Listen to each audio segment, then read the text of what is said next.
It's the last day, everyone. I'm gonna miss you. I'm gonna miss you. These daily videos have been, well, granted, not great for the psyche because waking up at 5:45 every morning is not the most wonderful thing. But there is like a rise and grind feeling to it. Like it's very fulfilling, even though it kind of sucks. It's very fulfilling, like a really good day at work, But still, last one, Titans. What's up with that? What's up with that? All right, let's hit it. Faction focus, Titans. Fear the God Machines. That's pretty good. I can work with that one. That's fine enough name. I thought something about faux death would be kind of cool too, but that's all right. That's one of the cooler parts of Master of Mankind. So Titans, they're a thing. Wait, they have full-on army-wide rules? Wait, what? So, to inspire awe in all, behold them, though rarely be seen on all but the largest battlefields. Make a splash wherever they show up, and it's a foolish faction who doesn't have a way to deal with them. Whether it's enormous Titan slaying weapons or towering monstrosities of their own. Time equivalents in respective Imperial armor index documents. Can be seconded into other forces through the Titanicus support rule. Much like their smaller knightly cousins, this allows you to slot one Titanicus, much like their smaller knightly cousins. This allows you to slot a Titanicus unit seamlessly into any Imperium army and even provides provisions for your devious traitor types. You can include one Titanicus model in your army, even if it does not have the faction keyword you selected in the select army faction step. You can use the Titanicus data sheets in the document to represent Titanicus traitorous models if you do so. If you do so on all those data sheets and on these army rules card, place all instances of Imperium with Chaos, etc., etc. Okay, well, I mean, that's cool. I guess it doesn't say if you keep the Imperial Knights army. I'm assuming you don't. The rule. I'm assuming you don't. Like I'm assuming you don't, based on how army rules work. Actually, you know what? Let's go down here and let's actually read that army rule thing. Cause I'm just kind of curious. If your army faction is Imperial Knights, okay, well then perfect. Yeah, your army faction is not Imperial Knights. Therefore, you don't get the rule. So, but you get to keep like the sisters rule, for example. Oh, it's fun. It's a cool way to do it. All right, unit spotlight: Warlord Titan and Phantom Titan and Hierophant. And Gargantuan. These are not just Titans. These are just the big models that you can run as well. Oh, well, this actually might matter. This actually might be important. Okay, cool. We'll read the Warlord Titan just for the hell of it because it's kind of silly. All right, 10-inch move. Cool. 16 toughness. Okay. 2 up save. 5 up invul save. Lovely. 100 health. 6 leadership. It's still not as powerful as Greyfax. 30 OC. Lovely. Against range attacks, only 5 of invul. Okay, sure. Hell yeah. Why the hell not? All right. Daily demise, 2d6 plus 6. Good lord. Oh, Jesus. Each time it's target small with a stratagem, you must spend 4 times that stratagem stated CP to do so. In your shooting phase, after the smallest shot, select one enemy unit hit by one or more of those attacks. The enemy must take a battle shock test. The difference between the two of these is so hilarious. And then subtract 15 from the OC and 1 from the hit roll. All right, let's see. We got the Apocalypse Launcher, 20 shots at 822. Defense Las Cannon, the Mauler Bellicosa Volcano Cannon, strength 32, AP 5, damage is 18. Do you care? Do you truly care? I mean, some of you play APOC games, sure, but do you truly care? It's so stupid. It's so stupid. All right, there's the Titan. Screw it. Just screw it, man. All right. Let's talk about the actual interesting ones, because I actually didn't even have Wahapedia open for this because I didn't think I'd need it. But we might actually need it because some of these things I think you might be able to run in game. I mean, I think you can take a Warhound Titan. That's a Warlord, though. I think you can take like a Warhound Titan for 2k points, but that's about it. So there's a Phantom Titan, right? Phantom Titan is 3,000 points. No, you can't. I mean, it stabs really hard. I'm sorry. I'm gonna skip this. I'm sorry. Please forgive me. I'm gonna skip this. This actually matters. The Hierophant, because the Hierophant Bio Titan is a NIDS model. I think I used to own it as like a gag.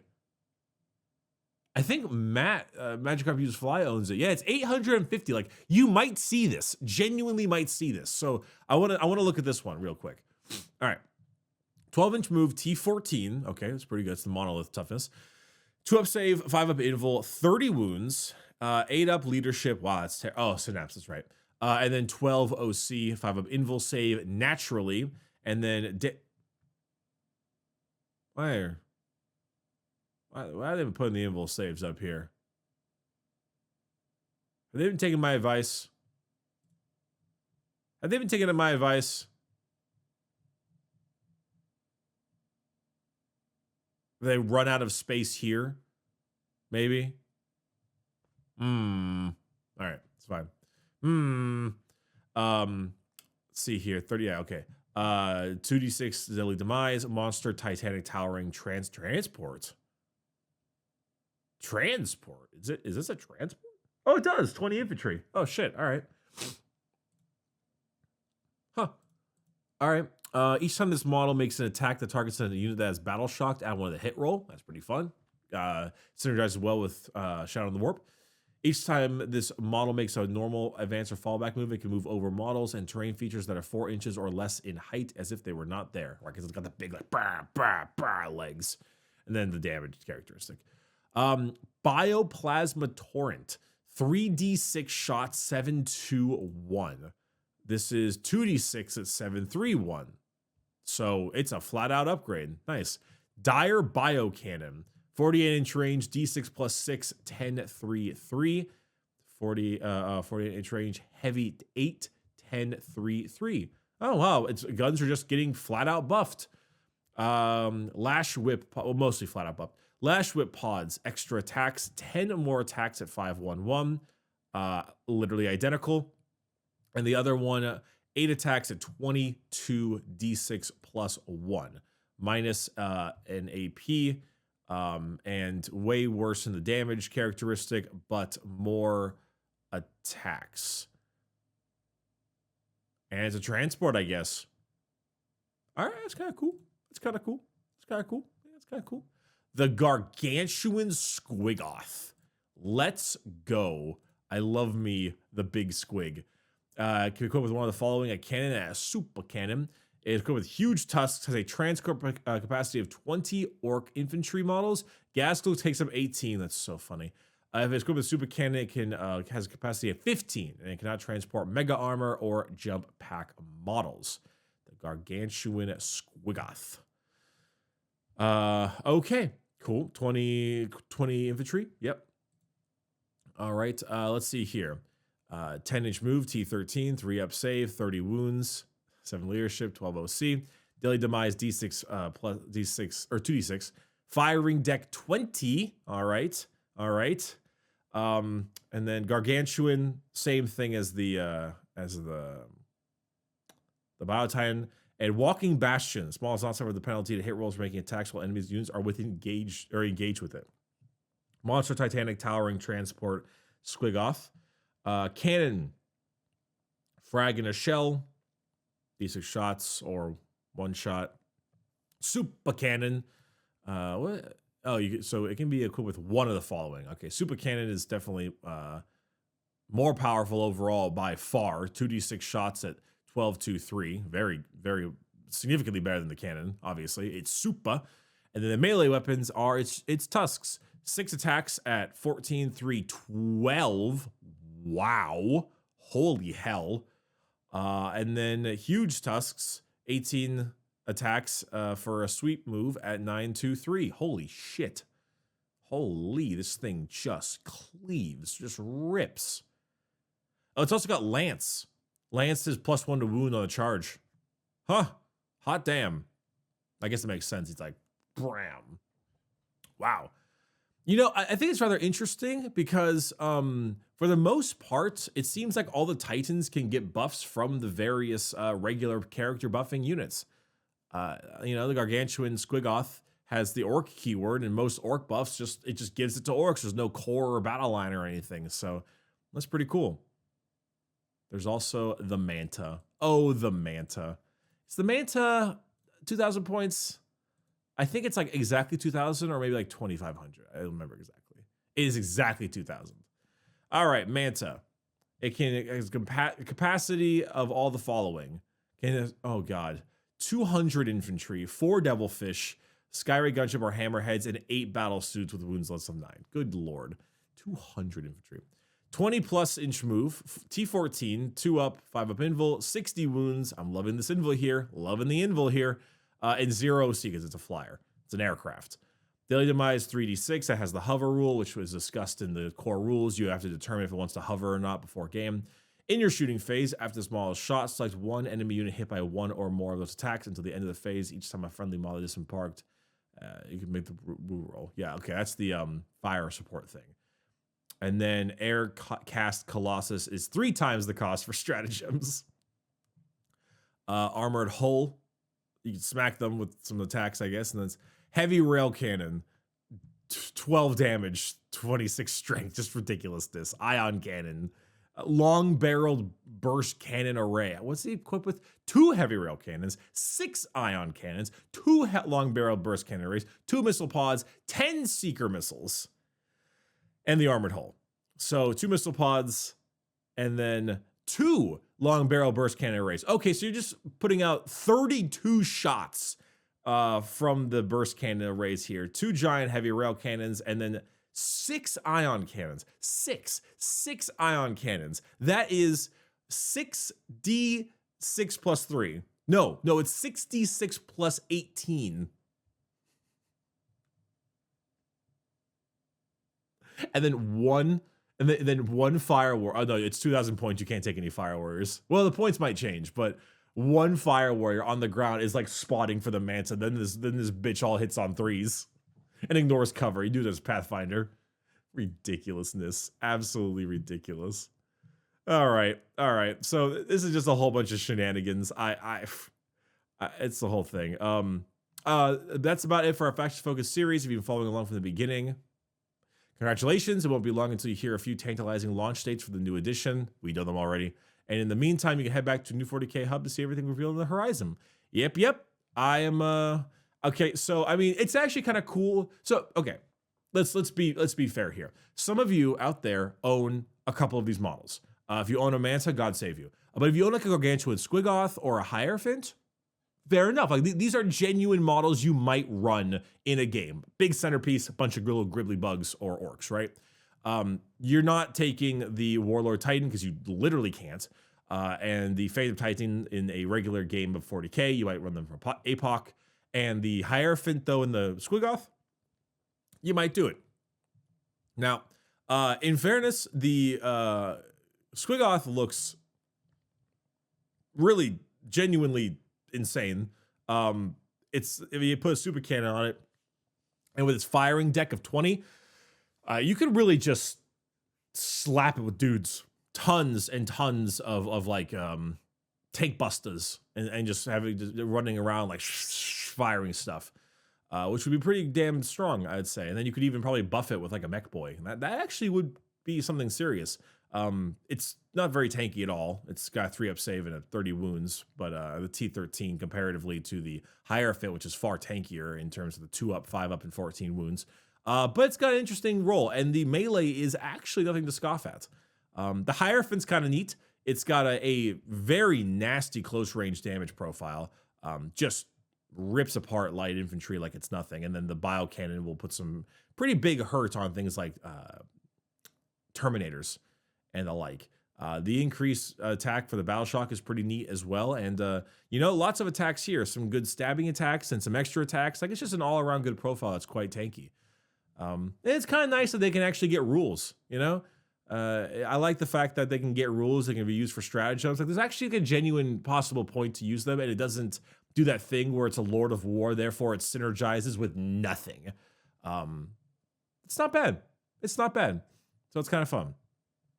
Anyway, I also, if you didn't know this from the tabs, opened up the new article on the Psychophage bug. There's a little article for it, and I thought this one's going to be a little bit too short because of the Titans. Let's talk about this new bug because it's kind of fun, and I'm a little bit interesting. So it's also just a really cool looking model, very weird. So it says the new Space Marine librarian strutting around in his swanky Terminator armor, and check out the weird boy empowering all the orc boys. Sure, one of them may blow their own fingers off and the other brain might explode with wall power, but they keep their minds intact. You have to deal with them yourself. The talons and betentacled maw of the Psychophage are perfect for plucking apart your pesky psychers. So, anti-psyker 2 up and devastating wounds. Owie. Yikes. D6 plus 1 attacks and 6/1/2. That is very painful. Very, very painful. That is auto wounding on 6 is on a 2 up with that many attacks in melee at 6/1/2. The anti-psyker ability combined with devastating wounds means that you're causing mortal wounds to psychers on each wound roll of a 2 up. Farseers, Infernal Masters, and Living Ancestors will all be quaking in their boots. But what if an enemy sorcerer stubbornly refuses to wander into your tendril-rimmed maw? You have 2 options. Lay a trap beta with an anointed copy of the Book of Magnus. God damn it. Or use the Psychophage's shooting attack. 12-inch range. Okay, it's a flamer at 6/1/1. Just a nice high-strength flamer. Cool. All right, let's check out the actual things. Feeding Frenzy. Good God, that model is horrifying. Good job, GW. Good job.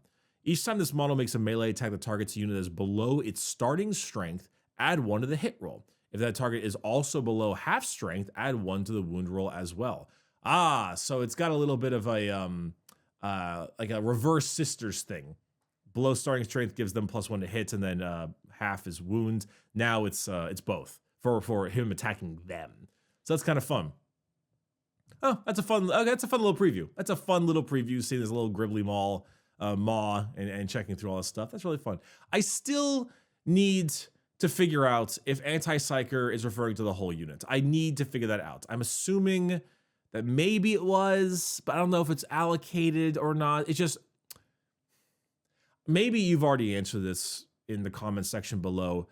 Maybe there's been specified, but I would love it. I don't know, someone in the universe can give me a dedicated specific proof, like something like that they wrote in an article or anything like that says like, hey, if I have a squad of 10 Space Marines that are regular intercessors and I have a librarian in it, does that mean that these anti-psyker and powerful attacks are going to be are going to hit my intercessors, are going to be used against my regular non-psyker intercessors because a character with a psyker keyword gives it to the unit? I don't know, because we've confirmed that character unit works that way. We've confirmed that if it's an attack against a character, it does work that way because like a character unit, because the Alaris Terminators for Custodians would most likely get the full rerolls to hit. But I want to make sure about the psyker thing, because there could be some pretty insane anti-psychic stuff that could be used for. Yeah, I don't know, because the question that I'm trying to figure out, I'm trying to understand is, let's say you have the custodians, right? The sisters. It specifically says, each time a model in this unit makes a ranged attack that targets a psyker unit that that attack has the precision and devastating wounds effect. Yeah. And it wouldn't matter if it's a psychic unit, because if it's why would they need precision if the unit's a psyker unit? So I guess it would confer. So based on that concept, it would confer the phrase psyker to the whole unit, which means the gribbly anti-psyker guy would come up and just tear my intercessors apart. Well, it's not that many attacks, maybe a couple, but it could get like 6 mortal wounds on them from that. It appears to be that way. It's like, because why would you need the precision in that case, right? The idea is that, like, okay, the prosecutors are going out to murder a sorcerer. And why would you need precision? Like the point is you target a psyker unit that is a unit that has like a legionaries with a sorcerer in it. And then when the attack is made, you may then target the sorcerer. And then it also has devastating wounds as well. That's fluffy. That makes sense. So you would confer the psyker keyword to it. Yeah, I guess so. I guess so. Huh? Okay. All right. Fair enough. Please confirm if I'm right or wrong in the comments below. Please just Bricky, on the topic of the psyker thing, you are right or you are wrong. Just anything like that. I really appreciate it. Thank you. Thank you very much. Lovely time. Faction focuses. I have this strange feeling that maybe come next week, it'll just happen again. And it'll be like that. Just a little birdie maybe told me that we might just be getting the indexes starting next week. And then I'll have plenty more to talk about. But until then, I very much appreciate you stopping by. Thank you for joining me. And I will see you hopefully in just future regular videos on this channel. Gameplay, commentary, video games, who knows? Bye-bye.